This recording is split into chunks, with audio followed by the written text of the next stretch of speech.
ನಮಸ್ಕಾರ ಸ್ನೇಹಿತರೆ, DVG rail fan ಚಾನೆಲ್ಗೆ ಮತ್ತೆ ಸ್ವಾಗತ. ಕರ್ನಾಟಕಕ್ಕೆ ಹೊಸ ರೈಲು ಮಾರ್ಗ. ಬೆಂಗಳೂರು ಕೋಲಾರ ನೇರ ರೈಲ್ವೆ ಸಂಪರ್ಕಕ್ಕೆ ಯೋಜನೆ ಮಾರ್ಗ ವಿವರಿಸಿದ ವಿ ಸೋಮಣ್ಣ.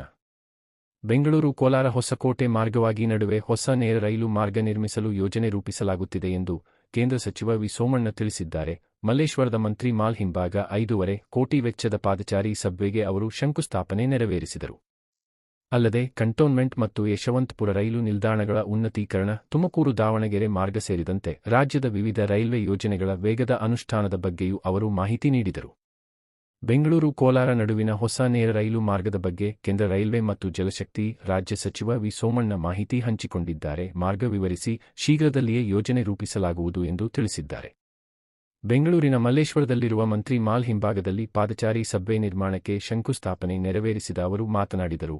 ಕರ್ನಾಟಕದಲ್ಲಿ ರೈಲ್ವೆ ಮೂಲಸೌಕರ್ಯ ಅಭಿವೃದ್ಧಿ ವೇಗವಾಗಿ ಸಾಗಿದೆ ಎಂದು ವಿವಿಧ ಯೋಜನೆಗಳ ಉಲ್ಲೇಖಿಸಿ ಮಾತನಾಡಿದರು. ಬೆಂಗಳೂರು ಕೋಲಾರ ನೇರ ರೈಲು ಮಾರ್ಗ ಎಲ್ಲೆಲ್ಲಿ? ಬೆಂಗಳೂರಿನಿಂದ ಹೊಸಕೋಟೆ, ನರಸಾಪುರ, ವೇಮಗಲ್ ಮಾರ್ಗವಾಗಿ ಹೊಸ ನೇರ ರೈಲು ಮಾರ್ಗ ನಿರ್ಮಿಸಲು ಯೋಜನೆ ರೂಪಿಸಲಾಗುತ್ತಿದೆ.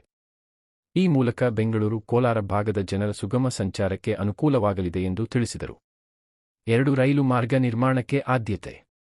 ತುಮಕೂರು ದಾವಣಗೆರೆ ಮತ್ತು ರಾಯದುರ್ಗ ತುಮಕೂರು ಹೊಸ ರೈಲು ಮಾರ್ಗ ಯೋಜನೆಗಳನ್ನು ಆದ್ಯತೆಯ ಮೇಲೆ ಕಾರ್ಯಗತಗೊಳಿಸಲಾಗುತ್ತಿದೆ. ಸಾಧ್ಯವಾದಷ್ಟು ಬೇಗ ಮುಗಿಸಿ ಜನರಿಗೆ ಅನುಕೂಲ ಕಲ್ಪಿಸಲಾಗುವುದು ಎಂದು ಕೇಂದ್ರ ಸಚಿವರು ಹೇಳಿದ್ದಾರೆ.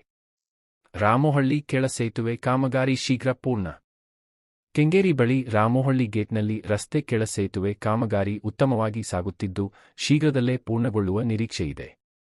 ರಸ್ತೆ ಮೇಲ್ಸೇತುವೆಗಳು ಮತ್ತು ರಸ್ತೆ ಕೆಳ ಸೇತುವೆಗಳ ನಿರ್ಮಾಣವನ್ನು ವೇಗಗೊಳಿಸಲು ಯೋಜನೆಯ 100% ವೆಚ್ಚವನ್ನು ಕೇಂದ್ರ ಸರ್ಕಾರವೇ ಭರಿಸುತ್ತಿದೆ ಎಂದರು. ಬೆಂಗಳೂರಿನ 2 ರೈಲು ನಿಲ್ದಾಣ ಉನ್ನತೀಕರಣ.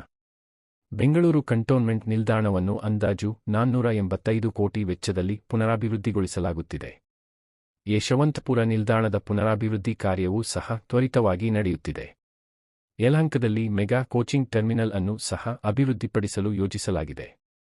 ಪ್ರಯಾಣಿಕರ ಅನುಕೂಲಕ್ಕಾಗಿ ಈ ಹಿಂದೆ ವಿಶೇಷ ರೈಲುಗಳಾಗಿ ಕಾರ್ಯನಿರ್ವಹಿಸುತ್ತಿದ್ದ 37 ರೈಲುಗಳನ್ನು ಈಗ ನಿಯಮಿತ ರೈಲು ಸೇವೆಗಳಾಗಿ ಪರಿವರ್ತಿಸಲಾಗಿದೆ. ಬೆಂಗಳೂರು ಕಂಟೋನ್ಮೆಂಟ್ ವೈಟ್ಫೀಲ್ಡ್ ಚತುಷ್ಪಥ ರೈಲು ಮಾರ್ಗ ಪೂರ್ಣಗೊಳ್ಳುವ ಹಂತದಲ್ಲಿದೆ ಮತ್ತು ಹೆಚ್ಚುತ್ತಿರುವ ಸಂಚಾರ ಬೇಡಿಕೆಯನ್ನು ಪೂರೈಸಲು ಕೆಎಸ್ಆರ್ ಬೆಂಗಳೂರು ತುಮಕೂರು ರೈಲು ಮಾರ್ಗವನ್ನು ಸಹ ಚತುಷ್ಪಥ ಹಳಿಗಳನ್ನಾಗಿ ಪರಿವರ್ತಿಸಲಾಗುತ್ತದೆ ಎಂದು ತಿಳಿಸಿದರು. ಏನಿದು ಪಾದಚಾರಿ ಸಬ್ವೇ? ಬೆಂಗಳೂರಿನ ಮಂತ್ರಿ ಮಾಲ್ ಹಿಂದೆ ರೈಲ್ವೆ ಕಿಲೋಮೀಟರ್ 1-300-400 ರಲ್ಲಿ ಪಾದಚಾರಿ ಸಬ್ವೇಯನ್ನು ಅಂದಾಜು 5.5 ಕೋಟಿ ವೆಚ್ಚದಲ್ಲಿ ನಿರ್ಮಿಸಲಾಗುವುದು. 5 ಮೀಟರ್ 2.65 ಮೀಟರ್ ಅಳತೆಯ ಈ ಸುರಂಗ ಮಾರ್ಗವು ಪಾದಚಾರಿಗಳಿಗೆ ಸುರಕ್ಷಿತವಾಗಿ ಹಳಿ ದಾಟಲು ಸಹಕಾರಿಯಾಗಲಿದೆ. ಈ ಯೋಜನೆಯಿಂದ ಶೇಷಾದ್ರಿಪುರಂ, ಓಕಳಿಪುರಂ, ಶ್ರೀರಾಂಪುರ ಮತ್ತು ಮಲ್ಲೇಶ್ವರಂ ಭಾಗದ ನಿವಾಸಿಗಳಿಗೆ ಅನುಕೂಲವಾಗಲಿದೆ. ಕಾರ್ಯಕ್ರಮದಲ್ಲಿ ಸಚಿವರಾದ ಕೃಷ್ಣ ಬೈರೇಗೌಡ, ಸಂಸದರಾದ ಪಿ.ಸಿ. ಮೋಹನ್, ರಾಜ್ಯಸಭಾ ಸದಸ್ಯರಾದ ಲಹರ್ ಸಿಂಗ್ ಸಿರೋಯಾ, ಗಾಂಧಿನಗರದ ದಿನೇಶ್ ಗುಂಡೂರಾವ್ ಉಪಸ್ಥಿತರಿದ್ದರು. ಈ ವಿಡಿಯೋ ನಿಮಗೆ ಇಷ್ಟವಾದರೆ ಲೈಕ್ ಮಾಡಿ, ಶೇರ್ ಮಾಡಿ ಮತ್ತು ಡಿವಿಜಿ ರೈಲ್ ಫ್ಯಾನ್ಗೆ ಸಬ್ಸ್ಕ್ರೈಬ್ ಮಾಡಿ.